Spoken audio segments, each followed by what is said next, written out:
Eh,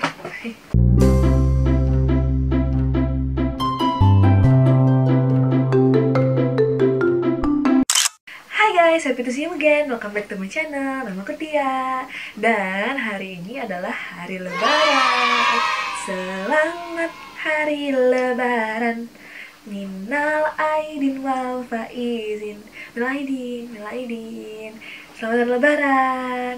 Jadi sesuai judulnya, hari ini aku nggak mau bikin video tentang makeup. Aku mau bikin video tentang gimana caranya kalian bisa menghilangkan bekas jerawat kalian secepat mungkin dan semaksimal mungkin. Atau paling nggak, ini adalah cara terbaik yang aku temuin dan yang aku alamin di diri aku.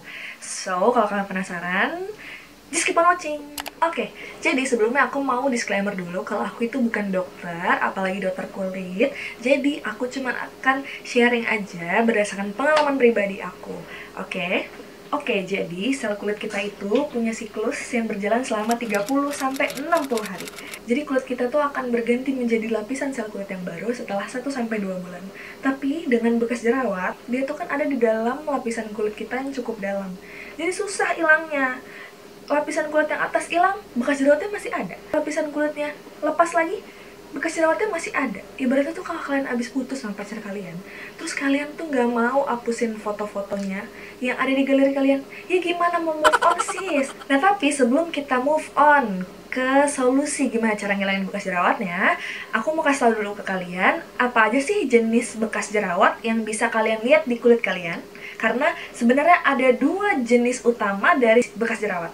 Yang pertama yaitu physical scarring atau bekas fisik.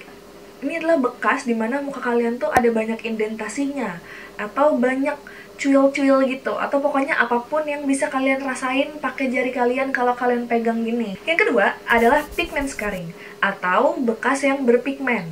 Jadi biasanya kalau misalnya kalian lihat dark spot atau bintik-bintik hitam, pokoknya bekas-bekas yang ada warnanya. Nah, itu namanya pigment scarring.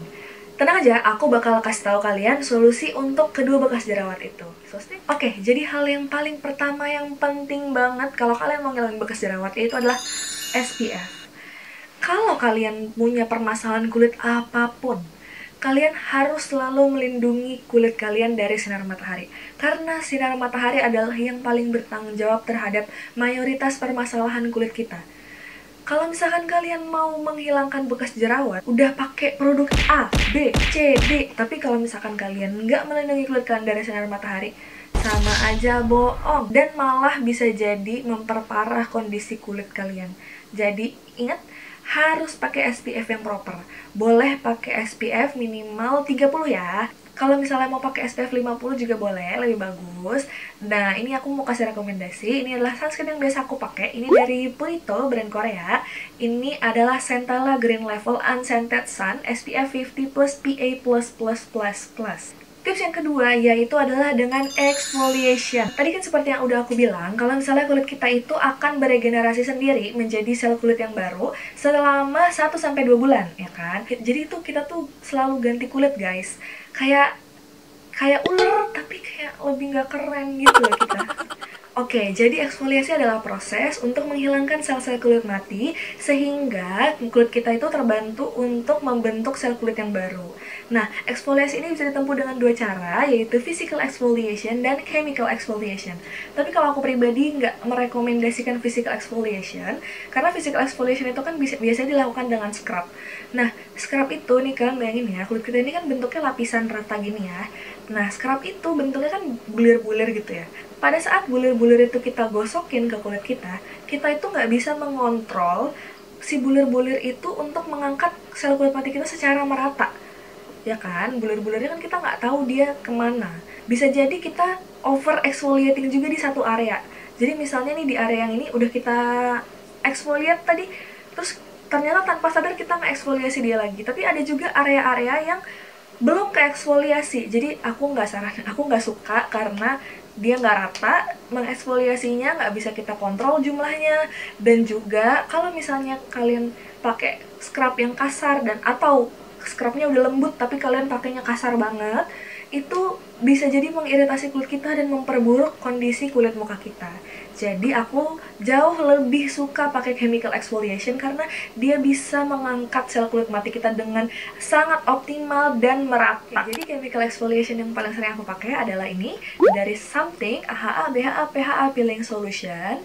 Nah, ini itu dia kalian pakainya sebagai masker. Jadi kalian pakein kayak masker gitu, terus kalian diemin selama maksimal 10 menit, terus kalian bilas.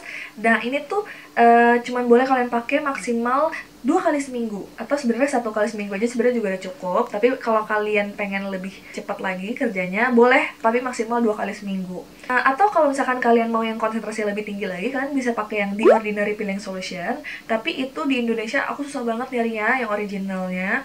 Kalaupun ada yang originalnya di toko-toko yang terpercaya, itu tuh stoknya sering banget habis. Jadi aku pilih yang ini aja yang lebih pasti-pasti. Terus kalau misalkan kalian mau yang eksfoliasi setiap hari, kalian boleh pakai exfoliating toner yang mild. Contohnya ini kayak aku pakai dari Skin Angel yang Madagascar Centella Asiatica Toner. Ini itu dia exfoliating agentnya adalah PHA. Jadi PHA itu adalah exfoliating agent yang paling besar molekulnya. Jadi karena dia molekulnya itu besar, jadi dia nggak masuk ke lapisan kulit kita yang dalam-dalam. Jadi dia cuma mengangkat sel kulit kita yang di bagian luar aja. Makanya dia less irritative. Jadi dia lebih nggak mengiritasi kulit kita. Makanya aman untuk kulit sensitif dan dia aman untuk dipakai setiap hari. Tapi kalau misalkan kalian pengen exfoliating toner yang lebih kuat, kalian bisa juga pakai toner Cos Rx yang ini. Ini juga terkenal banget. Cuman kalau aku sih biasanya pakai yang ini. Nah, toner ini atau toner exfoliating yang lain yang kalian mau pakai, itu tuh bisa kalian pakai dengan cara dituang terus ditap-tap aja di muka kalian, atau bisa juga pakai cotton pad. Tapi kalau aku pribadi, aku lebih suka pakai ini dengan cotton pad terus diusap-usap. Kenapa? Karena dengan cara kita mengusap-usap pakai cotton pad itu juga kita physical exfoliation. Jadi selain chemical exfoliation dibantu juga dengan physical exfoliation, tapi in a gentle way. Kalau misalkan tadi pakai scrub itu kan menurut aku dia nggak rata ya, sedangkan kalau misalnya pakai physical exfoliation yang dengan cotton pad itu menurut aku dia masih rata gitu. Dan kita juga bisa mengontrol kekuatan kita. Be gentle aja, pelan-pelan, kayak diusap-usapnya nggak usah nafsu kayak diusuk-usuk-usuk gitu, nggak usah. Aku lebih suka kayak gitu karena selain dia membantu mengeksfoliasi juga, dan aku bisa jadi satisfying aja gitu ngelihat berapa banyak sel kulit mati yang keangkat di cotton pad aku gitu.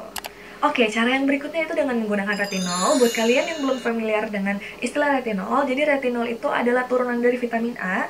Ada macam-macam, ada retinoid, ada retinol, dan kawan-kawannya. Nanti aku akan bikin video terpisah untuk menjelaskan lebih detail tentang itu. Tapi intinya retinol itu adalah sebuah zat aktif yang sudah terbukti secara ilmiah. Dia itu mampu mengembalikan kondisi kulit kita yang rusak menjadi baik lagi, menjadi normal lagi. Nah, tapi retinol ini dengan segala keamazingannya, apa pula tuh keamazingan ya, pokoknya dengan segala keluar biasaannya, retinol ini bisa sangat berbahaya untuk kulit sensitif. Jadi dia bisa mengiritasi kulit kalian kalau cara pemakaian kalian kurang baik, kalau cara pemakaian kalian itu belum tepat. Nah, produk retinol yang bisa kalian pakai itu sekarang udah macam-macam banget. Kalian bisa pakai yang dari Something. Nah, yang Something ini dia konsentrasinya adalah 1%. Terus ada juga yang dari Foreskin-Sick. Yang dari Foreskin-Sick ini konsentrasinya 2,5% retinolnya. Ada juga yang dari The Ordinary. The Ordinary itu juga ngeluarin yang 1%. Terus ada juga produk terbaru dari produk lokal, Avoskin ngeluarin juga retinol. Ada toner sama serumnya, dua-duanya itu konsentrasi retinolnya 0,09%. Nah, cara pakai retinol itu, kalau misalkan kalian bener-bener baru banget, belum pernah pakai retinol, ada baiknya kalian tuh pakai dari yang konsentrasinya paling kecil dulu. Karena itu, retinol itu bisa bikin kulit kalian sangat sensitif. Jadi, pakai dari yang konsentrasinya paling kecil dulu dan pakainya itu bertahap. Misalnya pertama kali kalian pakai itu seminggu sekali dulu. Habis itu, kalau kalian nggak ada reaksi, nggak ada iritasi, nggak ada perih-perih, nggak ada merah-merah, kalian boleh lanjut misalnya jadi 3 hari sekali. Terus kalau misalnya kulit kalian nggak ada reaksi juga, nggak ada iritasi, boleh naik jadi setiap hari mungkin ya. Nah, kalau kalian udah terbiasa pakai setiap hari dengan konsentrasi itu, kalian mau naik jadi konsentrasi yang lebih besar lagi, boleh, tapi balik lagi, pakainya pelan-pelan lagi. Harus diadaptasi kulit kita tuh sama retinol. Jadi, kalau aku sendiri, kenapa kok aku nggak nunjukin produk retinol hari ini? Karena aku itu udah pakainya retinoid. Jadi retinoid itu adalah zat yang fungsinya sama kayak retinol, cara kerjanya sama kayak retinol, tapi dia udah jauh lebih keras dan itu tuh harus diresepkan oleh dokter. Nah, karena aku udah pernah mengalami jerawat yang parah dan bekas-bekas jerawat yang lumayan parah, aku dulu udah pernah ke dokter dan aku udah terbiasa pakai retinoid. Jadi sampai sekarang aku masih lanjutin pakai retinoid, cuman aku pakai yang konsentrasinya kecil banget. Jadi, kalau misalkan kalian udah terbiasa pakai retinol dan kalian pengen sesuatu yang lebih kuat lagi, kalian boleh konsultasi sama dokter kulit kalian ya.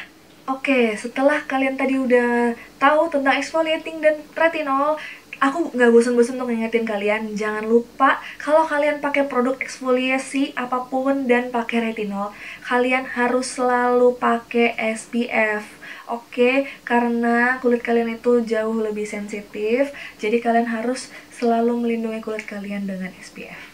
Jadi, cara yang selanjutnya adalah kalian menggunakan niacinamide. Kalau kalian belum pernah dengar juga tentang niacinamide, niacinamide itu adalah sebenarnya vitamin B3 atau vitamin B3. Niacinamide ini adalah my second favorite ingredients karena yang paling pertama adalah retinoid dan teman-temannya. Karena niacinamide ini itu fungsinya banyak banget, dia tuh multifungsi banget, dia tuh gitu ya. Dia tuh bisa selain hydrating, melembabkan kulit kita, dia juga bisa meratakan tekstur kulit kita karena dia tuh merangsang pertumbuhan sel-sel kulit kita yang baru. Terus dia juga bisa mencerahkan, sehingga dia juga bisa membantu memudarkan bekas-bekas jerawat di muka kita. Nah, produk niacinamide yang aku rekomendasiin itu adalah kalau kalian mau pakai si niacinamide yang niacinamide-nya only, itu kalian bisa pakai si The Ordinary yang niacinamide ini. Tapi sebenarnya kalau misalkan kalian perhatiin di essence kalian, di toner kalian, di serum kalian, itu biasanya seringkali udah ada niacinamide-nya, terutama kalau klaim dari produk kalian itu bisa mencerahkan kulit atau bisa meratakan tekstur kulit. Karena niacinamide ini tuh goes well with any other ingredients, dia tuh bekerja secara efektif, digabungin sama vitamin C, digabungin sama retinol, digabungin sama AHA, BHA, PHA, itu tuh dia goes well with those ingredients. Makanya pastiin kalian gak overdosis ya niacinamide-nya. Jadi kalian lihat, misalnya kalian pakai toner, pakai essence, pakai serum, kalian lihat ada niacinamide-nya atau enggak, dan kalau ada niacinamide-nya, kalian cek ada berapa persen niacinamide-nya, sehingga kalian enggak over pakai niacinamide-nya, karena segala sesuatu yang berlebihan itu nggak baik ya guys. Oke, tips yang selanjutnya yaitu brightening treatment. Jadi lebih fokus ke pigment scarring, yaitu dengan menggunakan vitamin C.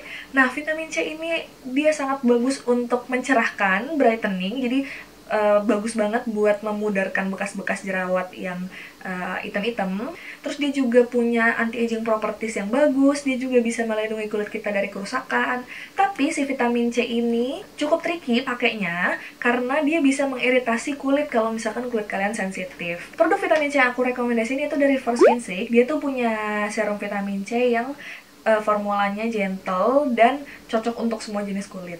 Tapi kalau misalkan kalian itu udah sering pakai vitamin C dan your skin loves the vitamin C, terus kalian pengen vitamin C yang lebih gede lagi konsentrasinya, yang lebih tinggi lagi konsentrasinya, kalian bisa cobain produknya dari Purito. Purito ini punya krim vitamin C yang konsentrasinya tinggi, jadi dia tuh bisa mencerahkan dengan cepat. Tapi itu lagi, balik lagi, kalian harus hati-hati pakainya, dicobain dulu sedikit-sedikit. Kalau misalkan kalian iritasi, jangan dilanjutin, oke? Oke, tips yang terakhir dari aku adalah misalkan kalian emang bener-bener concern sama permasalahan kulit kalian, terutama bekas-bekas jerawat kalian bisa pergi ke dokter kulit guys, karena mereka itu sudah berlisensi dan juga sudah lebih berpengalaman dan tentunya lebih teredukasi mengenai skincare. Jadi mereka pasti akan memberikan cara-cara dan produk-produk yang baik untuk mengatasi permasalahan kulit kalian dengan tepat. Oke guys, itu tadi semua tips-tips dari aku dalam mengatasi bekas jerawat versi aku. Gimana menurut kalian? Kalau kalian setuju atau nggak setuju, please komen di bawah karena aku sangat terbuka sama kritik saran kalian. Terus juga kalau misalkan kalian punya cara-cara lain, tips-tips lain untuk mengatasi bekas jerawat, please komen juga di bawah karena siapa tahu di luar sana ada teman-teman kita yang lagi mengalami permasalahan yang sama dan mereka pasti akan lebih seneng kalau misalnya dapat tips-tips yang lebih banyak. Karena share is caring. Oke deh, kalau misalkan kalian suka sama video aku ini, please like this video. And kalau kalian belum subscribe, please subscribe to my channel. Thank you for watching. I'll see you on my next video. Bye-bye.